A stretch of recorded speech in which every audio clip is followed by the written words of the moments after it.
Oi, pessoal, tudo bem? Então, eu estou encaminhando essa aula para vocês hoje para conversar um pouquinho sobre o trabalho e também sobre um tema, né, da nossa disciplina, que é uma sequência, né, da aula passada, que eu vou chamar nessa aula de hoje, né, de abordagens teóricas da educação.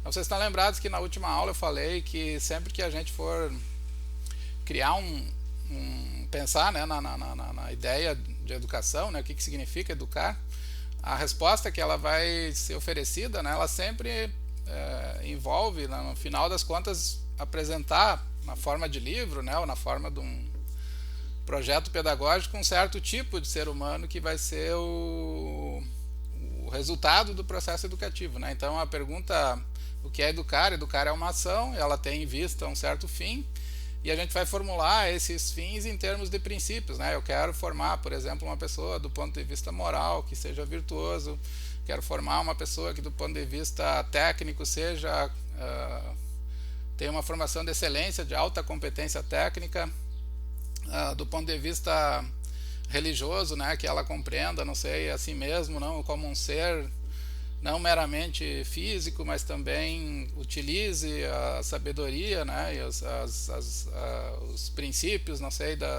espirituais das diferentes religiões, ou que ela seja formada numa religião, né, mas que ela tenha de alguma maneira contato com a longa história de sabedoria espiritual o Ocidente e o Oriente nos legou, etc., né? Então a gente vai sempre, ali naquela apresentação na última aula, né, eu insisti muito nessa ideia de uma formação, assim, de pensar a educação a partir de um ponto de vista filosófico, né, no fundo é uma discussão filosófica que vai resultar, né, de todo o processo de compreensão do tipo de homem, do tipo de ser humano que nós desejamos formar, vai resultar, né, num conjunto de princípios ideais, né? Eu lembro inclusive que falei do dever ser, né, que são princípios normativos, eles vão orientar a nossa atividade na escola, né, e nas diferentes instituições ligadas à formação. E depois, relendo então o material, eu percebi que tem um pouco de divergência na literatura, né, sobre isso. Então, esse enfoque que eu apresentei para vocês é um enfoque bem conhecido, bem mais tradicional, né, e já tem agora numa tradição nova, então tem algumas abordagens distintas, né, que é isso que eu quero falar com vocês hoje, né. Isso até é interessante, né? Eu estou gravando essa aula também por essa razão. Eu quero que vocês entendam, né, como é que funciona a pesquisa na prática, né? Como quando a gente vai abordar, né, um determinado tema. Porque toda a minha formação, né? Eu tive a disciplina de filosofia da educação, tive disciplinas pedagógicas, né? Toda a tradição formativa que eu recebi estava mais ou menos na direção que eu indiquei para vocês, né? Pensar a educação significa pensar ela de um ponto de vista de que tipo de pessoa nós queremos formar, né? Mas agora, vendo, né, o material, assim, é um material também mais recente, eu vou mostrar para vocês, inclusive vou mandar as imagens, né, esse livro aqui que está na bibliografia de vocês. Ele é um livro muito bom, inclusive eu recomendo que vocês comprem, né, para a biblioteca pessoal de vocês, se vocês pretendem trabalhar com ciências humanas. Esse é um livro que eu considero bem útil, assim, que vocês deveriam ter na biblioteca pessoal. E eu queria mencionar para vocês, essas são as partes que eu vou encaminhar, né, que foi essa leitura que me fez reinterpretar em parte o que eu estava dizendo. Alguns de vocês me deram um retorno dizendo que gostaram. Mas eu vou agora fazer, então, eu vou apresentar um enfoque um pouquinho diferente. E na verdade o que eu vou pedir para vocês nesse primeiro trabalho é que vocês sigam, né? Podem, claro, usar todo o material, mas eu vou tentar pensar assim a partir desse segundo enfoque, que é um pouco mais concreto, assim, não é tão filosófico, não é tão centrado, digamos assim, na pergunta genérica, né, filosófica, tá?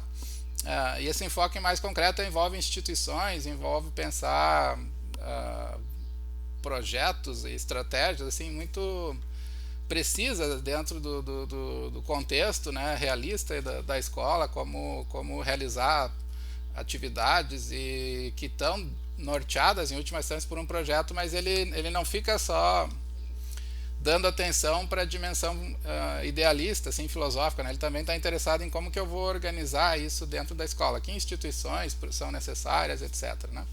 Então eu vou ler para vocês aqui 3 passagens que eu selecionei e depois eu vou comentar com elas e vou ilustrar como é que eu espero que vocês façam um trabalho na disciplina, né, a partir dessas orientações de hoje.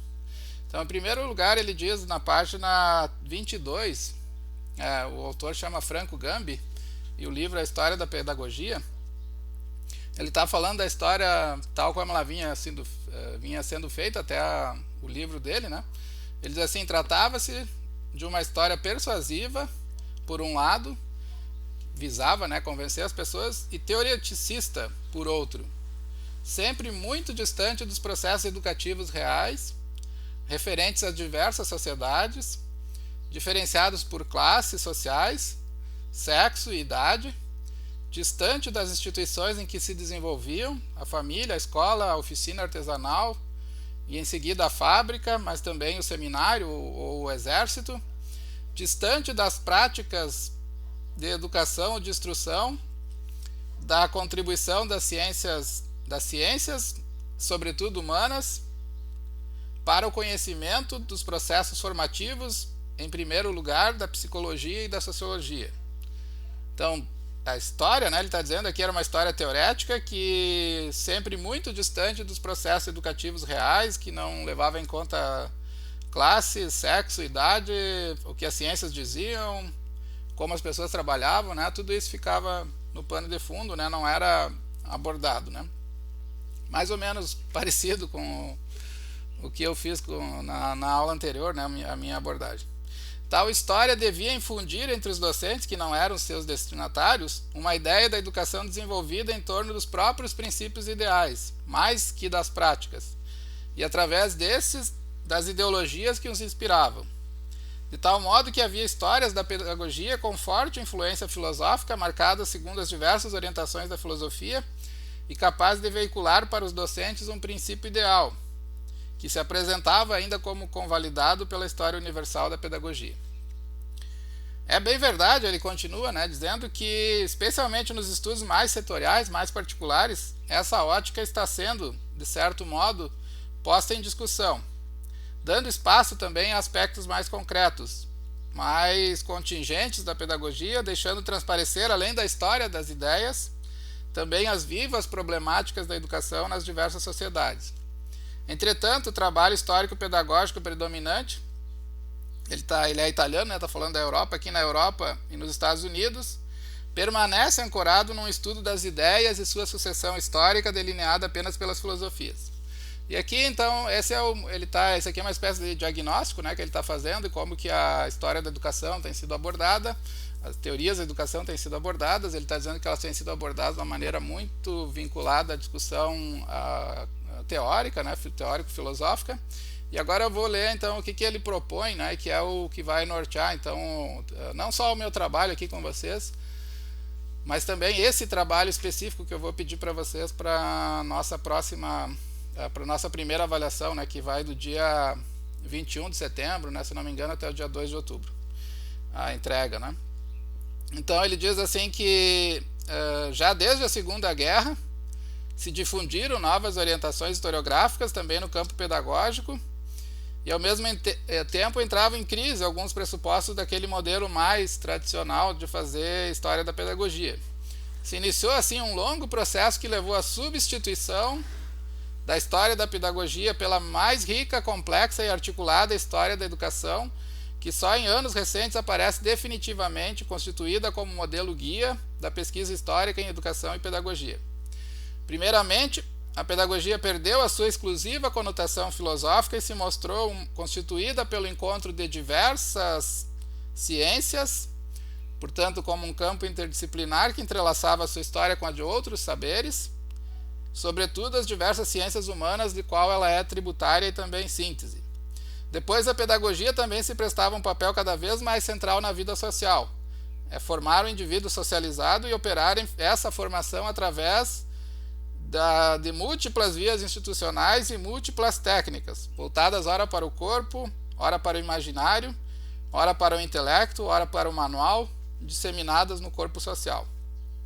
Tá bem? Então, eu vou encaminhar essas duas leituras que eu fiz aqui para vocês no e-mail, né? No material da disciplina.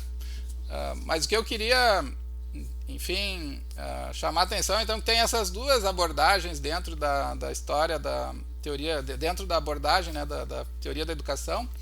Essas duas tendências, essa segunda, né, que eu apresentei agora é mais recente, a que eu apresentei na semana passada, que era que eu de fato fui treinado dentro dessa tradição, ela é mais antiga, né? Então, mas eu quero que vocês façam então uma abordagem mais concreta.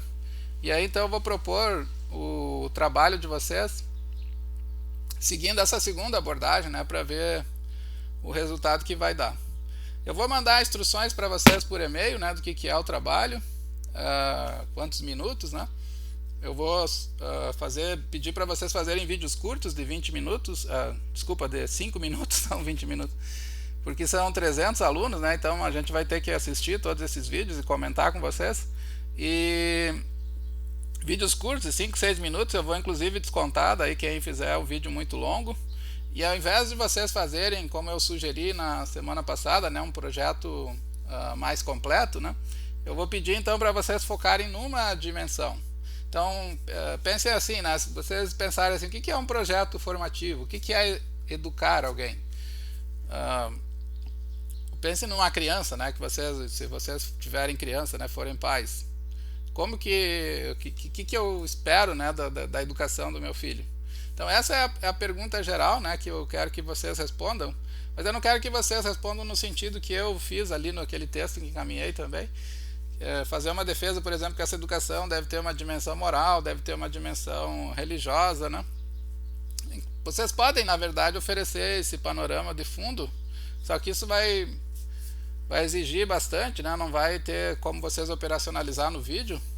Então eu vou sugerir que vocês façam uma abordagem como eu defendi agora aqui, mais concreta, né? O que é uma abordagem mais concreta? Vocês vão pensar assim, eu acho que uma boa formação tem que ter um componente religioso, por exemplo. A escola, embora o Estado seja laico, né, eu acho que o ensino religioso ele deve continuar existindo, porque ele é um aspecto importante da nossa identidade, né? Não sei, ocidental, brasileira, católicos e tem outras religiões também. E essa tradição que vem, então, na verdade eu não é aula de catecismo, né? Eu estou pensando, ensino religioso é ensino do conhecimento religioso, né? Ele envolve, por exemplo, conhecer a tradição bíblica, né, para quem é cristão. No caso, os budistas têm que conhecer a tradição dos textos sagrados, né, da tradição budista e assim por diante. Então, se vocês fizerem, esse é um exemplo, tá? Não estou dizendo para vocês fazerem isso, esse é só um exemplo. Depois eu vou dar outros exemplos para vocês entenderem melhor o que eu estou pensando. Então, se vocês derem esse exemplo da formação religiosa, eu quero que vocês tentem formular uma defesa na direção mais concreta possível.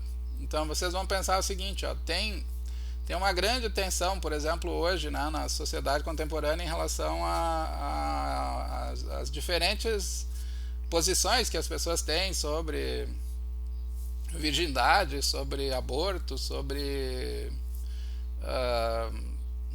casamento gay, por exemplo, né?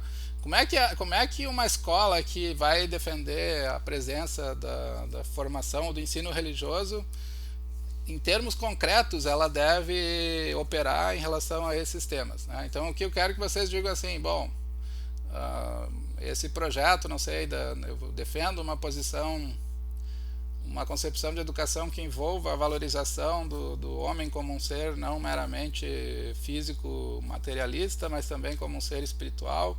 Portanto, essa educação deve ter algum componente religioso, e o componente religioso vai ser estruturado, vai ser pensado do seguinte modo. Então, aí nesse momento eu quero que vocês tentem responder num vídeo curto, né, também vocês vão gravar isso, podem usar quadro, podem usar imagem para mostrar, podem inclusive ler um texto se vocês acharem melhor, de vocês, né, que preparem e presente.